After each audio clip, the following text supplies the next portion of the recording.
আচ্ছা ভাই, কল্পনা করুন মাসের পর মাস পেরিয়ে বছর জুড়ে মাঠের বাইরে চোট, যন্ত্রণা আর অপেক্ষা।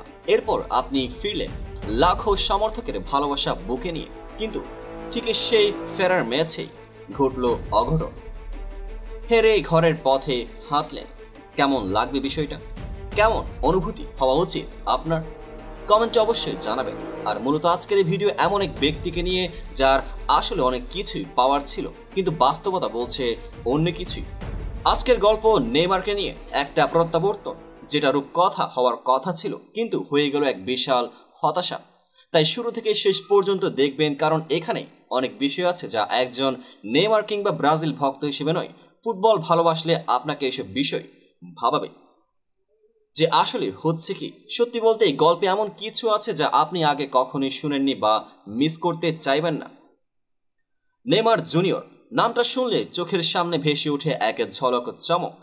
ড্রিবলিং, গোল আর স্টাইল সবকিছুতে অনন্য এক ফুটবল শিল্পী। কিন্তু এই শিল্পীর কেরিয়ারের ছায়া সঙ্গী হয়ে থেকেছে চোট নামক দানব।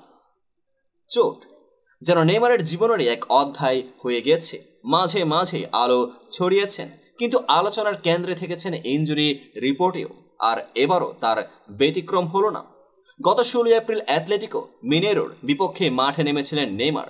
সেটি ছিল তার ভিলা বেলমিরোর 100তম ম্যাচ, কিন্তু মাইল ফলকের সেই ম্যাচেই ঘটে যায় দুঃস্বপ্ন। উরুর চোট প্রথমার্ধে মাঠে ছাড়তে বাধ্য হন তিনি। কান্না ভেজা চোখে মাঠে ছেড়ে যাওয়ার সেই দৃশ্যটা যে কোনো নেইমার ভক্তের হৃদয়ে গেঁথে থাকার কথা। আর সে চোট কাটিয়ে বহু প্রতীক্ষিত প্রত্যাবর্তন হলো কোপা দো ব্রাজিলের দ্বিতীয় লেগেই সিআরভির বিপক্ষে। প্রথম লেগে স্কোর ছিল 1-1, মানে এই ম্যাচটা ছিল বাঁচা মরার লড়াই।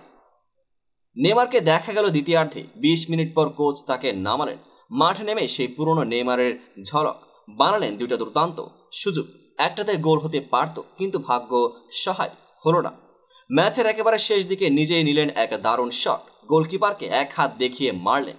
কিন্তু কি দুর্ভাগ্য, বলটা ঠিকই ধরলেন সিআরভির গোলকিপার। 90 মিনিট শেষে স্কোরলাইন 0-0, টাই ব্রেকারে গড়ালো ম্যাচ। নেইমার চাপের মুহূর্তে প্রথম শট নিতে এগিয়ে গেলেন, নিখুঁত এক ফিনিশ গোল করলেন। মুহূর্তটা যেন বলে দিচ্ছিল সে ফিরে এসেছে। কিন্তু একার তো আর সব সম্ভব না। তার পরের শটগুলোই দল ব্যর্থ। শেষ পর্যন্ত 5-4 ব্যবধানে হেরে বিদায় নিল সান্তোস। নেইমারের প্রত্যাবর্তন হলো, কিন্তু হলো না জয়ের রঙে রাঙানো। ভক্তদের জন্য, ব্রাজিলের ফুটবল প্রেমীদের জন্যই এটা এক বিশাল ধাক্কা। প্রশ্ন উঠে গেল, নেইমার কি আর কখনো আগের মতোই ফিরতে পারবে? এ প্রত্যাবর্তন কি তার শেষ অধ্যায়ের শুরু? তবে এক জিনিস নিশ্চিত, নেইমার যতদিন মাঠে থাকবেন, যতবারই ফিরুন না কেন, ভালোবাসা, প্রত্যাশা আর আবেগ কখনোই তার জন্য কমবে না। কারণ নেইমার কেবল একজন খেলোয়াড় নন, সে এক আবেগের নাম। আর এমন কন্টেন্ট পেতে চোখ রাখুন আমাদের চ্যানেলে। আর নেইমারের এই বিষয়টি নিয়ে আপনাদের কি মন্তব্য অবশ্যই কমেন্ট বক্সে জানাতে ভুলবেন না। পেজটিকে ফলো করুন, পাশে থাকুন। দেখা হবে পরবর্তী আপডেটেড ভিডিওতে।